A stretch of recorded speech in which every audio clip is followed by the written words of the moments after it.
Okay. Hey guys. So I'm basically just gonna be overviewing our strategy spreadsheet that we're gonna be using during kickoff. So I'm gonna be in Japan, so I won't be able to really help unless I'm like not in the air. Which in that case I can probably get on a call or something if you guys need me. But it's just kind of like gonna be like a quick look just so like you're not completely lost on the spreadsheet if you're doing strategy. And I try to like add notes and kind of notate where you should edit and where you shouldn't, just kind of to make it easier. But like it's pretty straightforward. But yeah, so basically starting off, we have this action and points tab, and this is gonna be like you can edit pretty much anything on this page. I don't think I have any code anything like on this page, so just feel free to edit, especially like the green boxes here. So like during kickoff, you're gonna figure out some things that you should be doing during auto, some things that you should be doing during teleop, things that you could be doing during endgame, and like what RP there gonna be. And basically, like I'm gonna use crescendo as an example for this one. So when you're like labeling all of this, make sure to like differentiate between auto and teleop because things will get kind of confusing if you don't. So if I put like auto amp, I'll put like either teleop or regular amp here, and then auto speaker, and I'll say mobility, which is when you just leave. So auto amp, we get 2 points. Auto speaker was 5. Mobility was 1, if I remember correctly. And then for teleop, we'll say teleop, speaker, and then amped speaker. And that was 1, 2, and 5. Okay, and then for endgame, we can say, for example, we could have parked, we can climb, and we can trap. And then we'll say park was 1, I think, climbing was 3, and I think trap was 5. And then you'll also notice there's going to be a lot of extra spaces. I did that on purpose so that there wouldn't have to be any extra coding on your guys' end. But pretty much, if you're not using these, for example, you can just black it out. Don't delete it because it'll mess things up. But yeah, it's just like easier to read.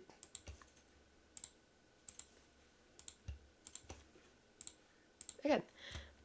So now that we have everything filled out, we can move to our cycling tab, which is basically listing everything that we could be doing in auto, like we did in the last page. And you'll see that it automatically changes. This is because this part is actually coded. So don't change any of like these white spaces. And don't change these. Just you should only be editing the green boxes that I've highlighted. But yeah. So in Sheets, there's no way to get rid of like there's no way to like black these out if these are already blacked out. It's just something that you'll have to do manually if you guys choose to do that. But yeah, it hopefully shouldn't be too much. Okay, so this is going to be basically overviewing what we should be doing during our cycling and what we want to be doing. Kind of like testing out what we want to be like seeing from our robot in each like stage. So if we're really like doing well and we should be like sweating, what we want to do. If we were only a defense bot, what we want to look to do, and etc. So like if we were sweating, for example, we would probably want like a 4-note auto, and we would want to leave. And then if we were doing amp, we would want probably 4 amps and like 6 amplified speakers. Hopefully none non-amped. And we would want to climb, so we would have one of those. And I don't think we would want to do trap. Later on, I'll show like in a design waiting table that like why we decided not to use trap. But we'll see that gives us a total of 58 for our sweat cycles. But on the contrary, if we were only a defense bot, we wouldn't be able to do amp or speaker. We would probably be able to leave. And if we wouldn't be able to score amp or speaker, but we would be able to park. So we would be able to score 2 points if we were a defense bot. So like we would fill out all of these as well. I'm just going to do these two just because demonstration, but yeah. So basically, this is just kind of like to show like what different strategies would yield. And yeah, if you want to see the breakdown, it's down here. And you could block these out if you really wanted to, if you're not using them. But like, honestly, it doesn't really matter because this is just to calculate what's up here. Okay, so now we can move to our matches tab. This tab really shouldn't be touched at all, unless you're changing like these to like see what would happen. And you guys can like fill out the RP requirements, like because like I won't be able to know what we need for each RP until I figure out what the game is. So like either when I'm back or if I'm on call, I can do this. But pretty much this is kind of like showing like if we were sweating and we had 2 defense bots on our team and the other team had 2 sweat bots and they had a defense. I'm only using these 2 because those are the only ones I filled out so far, because this basically derives from this, and if we don't have the other 3 filled out, we can't really use it as a test. We would see that since they have 2 sweat bots and they're scoring this much higher than us, they would get 2 RP from that match and we wouldn't get any. And like later on, I'll calculate like what we need to do to get other RPs and like what we would get depending on like what we're cycling and stuff. But yeah. Alright, so this is something new that we're doing this year. This is what we're using is for our robot features. So basically, we'll list out everything that the robot could do, and like our goals for the robot. And as we narrow things down, we'll kind of like figure out like more concisely like what we're doing. We have a better picture of it. So like say we like don't really care about ground intaking. We don't really care about doing these end game actions. We don't want to double intake. And we don't want to climb, like, etc. Like, this will become more and more green as it goes on. So, like, I'll just make this an example. So, we basically have a better idea of the 4 things that we're going to be doing, which in this case would be human player, intaking, swerve drive, passing, and moving. Okay, so these are the design weight tables, which is what I was talking about.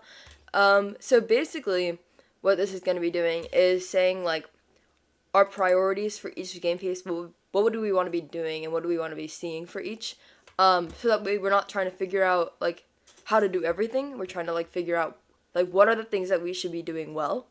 So basically, like, this year we only had 1 game piece, but, like 2025 will be 2 game pieces.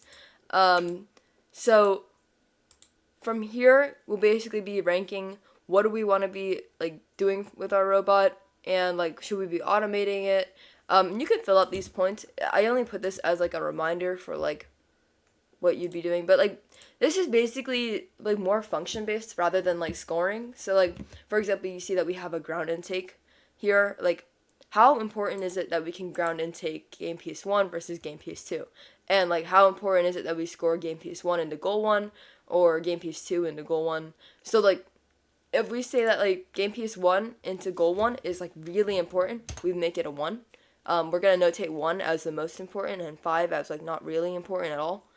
But, like, game piece 2, if we don't really care about it in goal 1, then we put it as a 5, and etc. So you just do that for all of them. And then, like, these endgame things, I don't really know what we're going to be doing during endgame, so you can just fill these out when we figure it out.